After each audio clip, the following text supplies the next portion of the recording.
할렐루야. 6월 24일 화요일 새벽 기도를 시작하겠습니다. 사도신경으로 우리의 신앙을 고백합니다.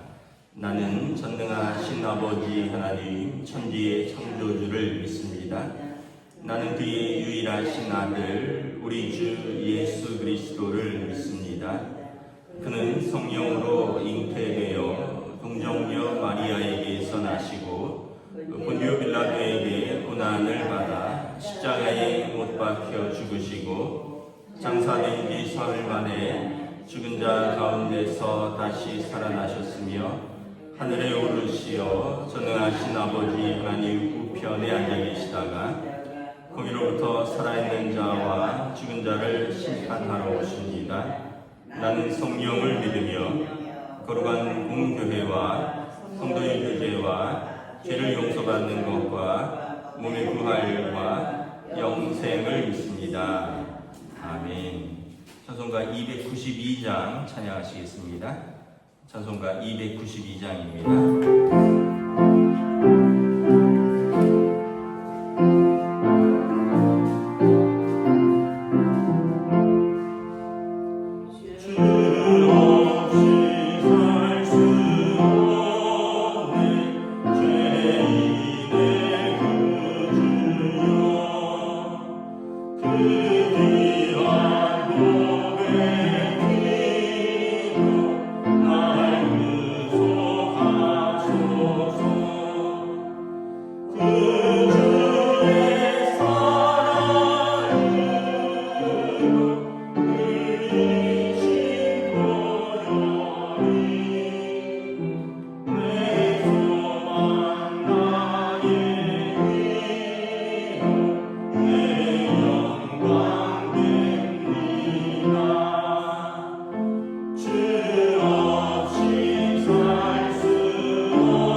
시편 78편 56절에서 마지막 절까지 말씀입니다.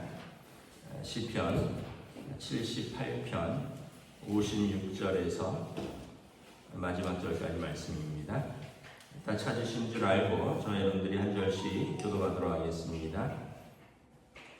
그러나 그들은 지존하신 하나님을 시험하고 반항하여 그의 명령을 지키지 아니하며 그들의 조상들 같이 배반하고 거짓을 행하여 속이는 말같이 빗나가서 자기 산당들로 그의 노여움을 일으키며 그들의 조각한 우상들로 그를 진노하게 하였음에 하나님이 들으시고 분내어 이스라엘을 크게 미워하사 사람 가운데 세우신 장막 곧 실로의 장막을 떠나시고 그가 그의 능력을 포로에게 넘겨주시며 그의 영광을 대적의 손에 붙이시고 그가 그의 소유 때문에 분내사 그의 백성을 칼에 넘기셨으니 그들의 청년은 불에 살라지고 그들의 처녀들은 혼인 노래를 들을 수 없었으며 그들의 제사장들은 칼에 엎드러지고 그들의 과부들은 애곡도 하지 못하였도다. 그때 주께서 잠에서 깨어난 것처럼 포도주를 마시고 고함치는 용사처럼 일어나사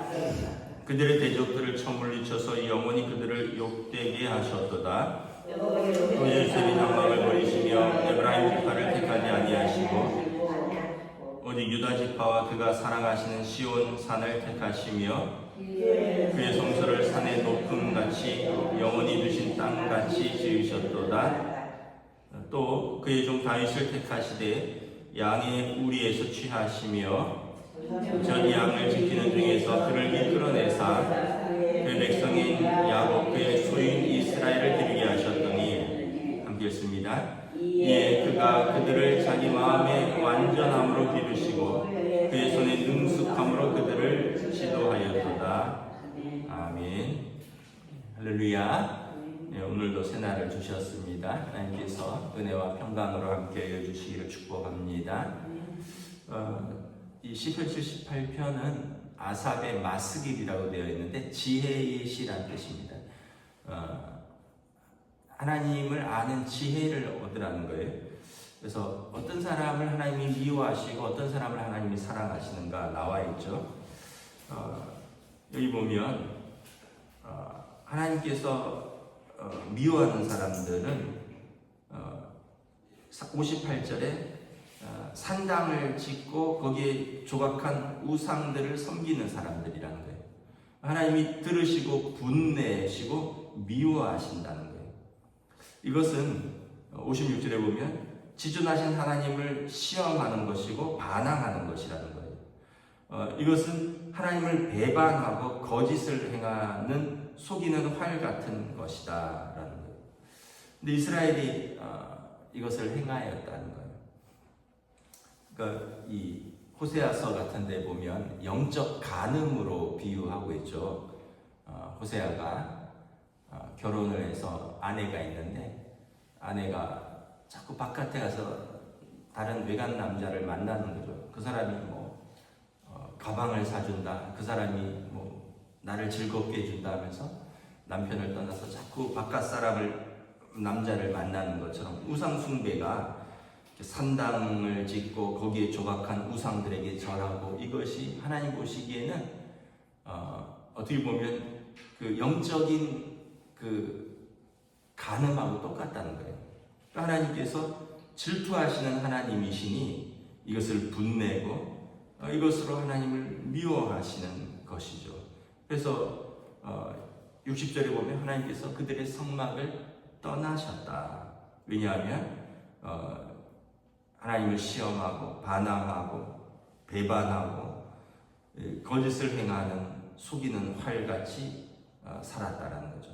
이 죄라는 뜻이 하마르티아라는 단어인데 화살이 관역을 빗나가다 이런 의미가 있습니다. 속이는 활같이 빗나가다. 그러니까 그들이 이 영적이고 육적인 죄에서 벗어나지 않았다는 거죠. 결국 하나님이 떠나시니까 어떻게 되느냐? 하나님이 떠나시는 곳에 그들의 대적들이 그들을 침략하고 그들은 포로로 끌려가고 그래서 63절에 보면 전쟁에서 지면은 어떻게 되겠습니까? 청년들은 죽고요. 처녀들은 혼인 노래를 들을 수 없고 하나님을 섬기는 제사장들은 칼에 엎드러지고 과부들은 애국할 힘도 없다라는 거죠.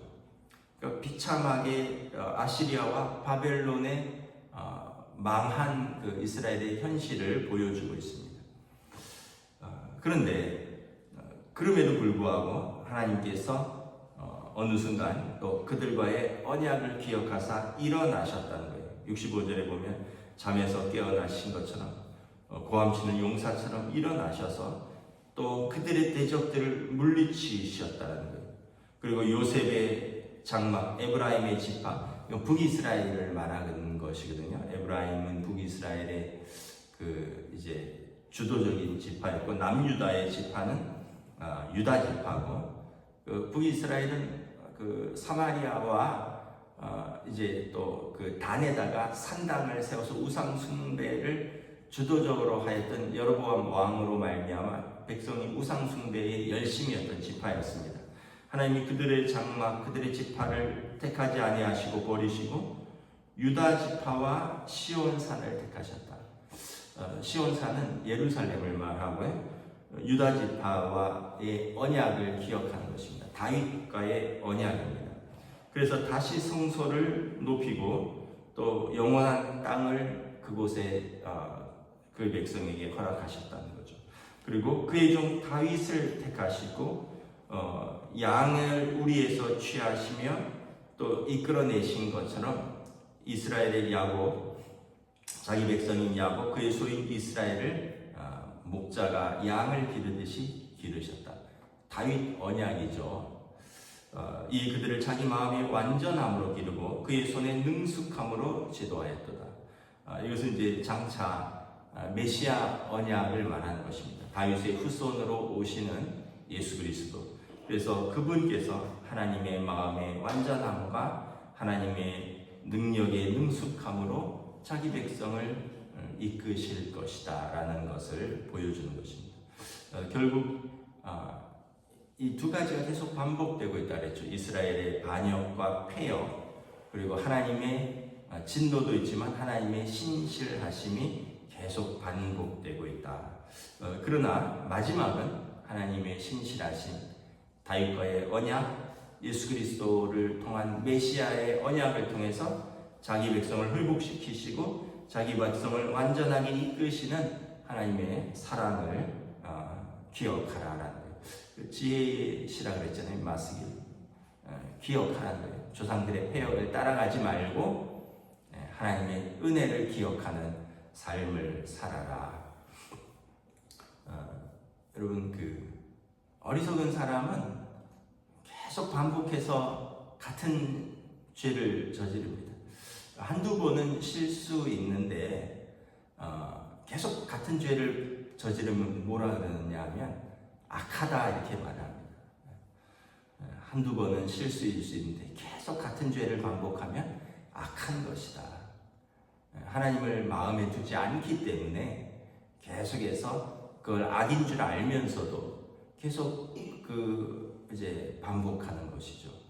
네, 성령께서 계시면 우리 느헤미야서 보았던 것처럼 진짜 회개의 눈물이 나오죠. 이게 하나님이 슬퍼하시는 것이고 하나님의 신실하심과 자기들의 그 반역과 실패와 또 하나님 앞에서의 죄와 또 삶의 열매 없음과 그러나 하나님의 신실하심, 이걸 계속해서 묵상하는 사람은 진정한 눈물을 흘리게 되고, 그리고 하나님께서 기뻐하는, 하나님을 기뻐하고 하나님께서 기뻐하시는 삶으로 나아가는, 부족하지만 그렇게 나아가는 삶이 온전한 회개의 삶이고 믿음의 삶인데, 이제 이걸 잠깐 알지만 다시 마치 돼지가 진흙덩이로 들어가듯이 다시 들어가는 것은 결국은 성령님을 무시하고 소멸하는 삶이 된다라는 것입니다. 그래서 다윗의 이 아삽의 마스길은 너희 조상들처럼 반복해서 배반하고 반복해서 하나님의 노여움을 사지 말라. 하나님은 신실하신 하나님이시다라는 것을 말씀을 합니다. 우리의 조건과 상황과 감정은 굉장히 불안정하죠. 그래서 우리가 뭐 이제 젊었을 때는 이렇게 제가 세례문답 같은 거를 이렇게 하고 이렇게 보면 그 이제 학생들 뭐 청년들 신앙생활 한 지 얼마 안 되는 분들은 그 세례문답 할 때 그런 질문을 하기도 했어요. 목사님, 하나님이 진짜 살아 계신가요? 하나님 진짜 계신가요? 왜냐하면 이 세례를 받으려면 그 고백을 해야 되거든요. 하나님의 살아계심을 믿고 예수 그리스도, 당신은 죄인이며 예수 그리스도께서 당신의 죄를 속량하신 구원자이신 것을 믿습니까? 이 세례를 받으려면 이 고백을 해야 되는데 네라고 했지만 그래도 그게 찜찜하니까 그분은 정직한 거죠. 목사님, 진짜 하나님이 계신가요? 이렇게 묻는 분도 계셨어요, 예전에. 그래서 제가 그랬죠.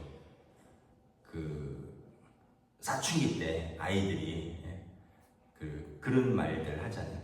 그 뭐 농담으로 막 너 다리 밑에서 주워왔다 뭐 이런 얘기도 하고, 그러면 애들이 이제 사춘기 때 마음이 상하면 시험에 들죠. 우리 엄마가 진짜 우리 엄마인가? 우리 아빠가 진짜 우리 아빠인가? 나 다리 밑에서 주워온 거 맞나?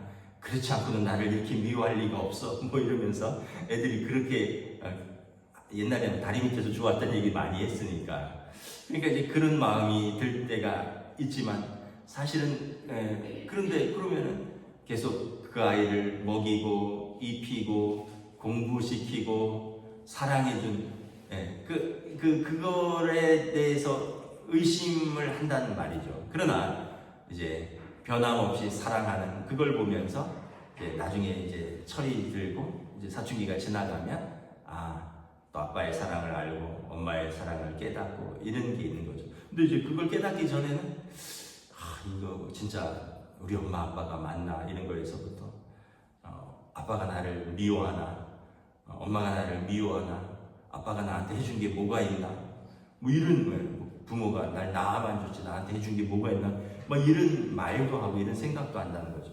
그러나 부모는 그를 낳았고 그를 사랑으로 키웠고 그를 눈물로 기도하고 이건 변함없는 거죠. 그 나중에 이제 깨닫고 나면 자기가 결혼하고 자기가 자식을 키우고 그러다 보면 이제 더 깨닫는 거죠. 부모의 사랑, 또 부모의 헌신 이런 걸 깨닫는 거죠. 마찬가지로 이제 우리가 시험에 들면서 하나님은 계신 게 맞나?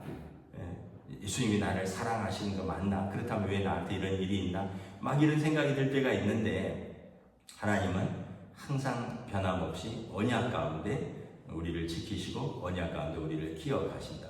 만약에 우리가 제가 뭐 가끔 그런 이야기도 했지만 우리가 이 하나님에 대한 믿음이 왔다 갔다 하면 하나님께서도, 우리가 하나님에 대한 믿음이 확고하면 하나님께서도 아이고 내가 저 녀석 하나 책임 못 지겠느냐 그러면서 우리에 대한 구원을 딱 하나님께서 붙드시지만, 만약에 하나님도 우리처럼 우리가 기분 좋을 때 하나님 살아계심을 감사합니다 그러고 우리가 기분 나쁠 때 아이고 하나님 안 계신 거 아니야 이러면 하나님께서도 그날의 상태에 따라서 쟤를 구원해야겠다, 쟤를 구원하지 말아야겠다, 이런 하나님이라면 얼마나 불완전한 하나님이며 얼마나 우리가 신뢰하지 못할 하나님이겠습니까? 우리는 불완전하고 우리는 신뢰하지 못할 사람이지만 하나님은 그러시지 않는다라는 거예요. 그래서 오늘 시편 아삽의 시에서 오늘 마지막에 보면 하나님께서는 그럼에도 불구하고 진노도 있고 심판도 있지만 자기 백성을 끝까지 포기하지 아니하시고 유다 지파를 택하시고 그의 종 다윗을 택하시고 자기 백성을 우리의 양처럼 지키시고 이끄시고 완전함으로 그의 능숙함으로 그들을 지도하시고, 그래서 그 마지막은 다윗의 후손으로 오시는 예수 그리스도를 통하여 하나님의 구원을 완성하시는 하나님이시다. 그래서 하나님을 아는 지혜를 얻으라, 이것이 아삽의 시의 결론인 것입니다. 말씀을 마치겠습니다. 시편 78편이 긴 내용인데 두 가지가 반복된다 그랬죠. 우리의 실수, 또 우리의 폐역, 그러나 하나님의 신실하심이 계속 반복된다. 그래서 우리의 상태와 관계없이 하나님은 항상 살아계시고 하나님은 항상 언약을 지키시는 하나님, 그 하나님을 붙들고 믿음으로 승리하라, 이것이 시편 78편의 내용입니다. 저와 여러분들이 이 믿음으로 또 끝까지 믿음의 길을 걸어가시기를 우리 주님의 이름으로 축복합니다. 기도하겠습니다. 하나님 은혜를 감사합니다.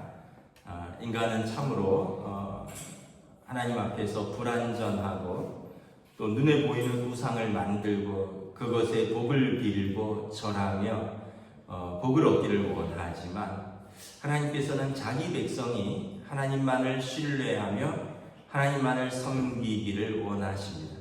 결국 그들의 반복되는 패역으로 인하여 하나님께서 그들의 장막을 떠나셨을 때 그들에게는 비참한 결과가, 하나님이 그들을 떠나시니 그들의 대적이 그들을 사로잡고 그들의 그 장막에서 눈물만이 솟아났고, 그러나 하나님이 다시 일어나사 그들의 땅을 회복시키시고 그들의 자기 백성을 목자가 양을 이끄시는 것처럼 이끄시고 다윗과의 언약을 기억하시고 회복시키시니 이스라엘은 다시 하나님의 인도함을 받는다 말씀하고 있습니다.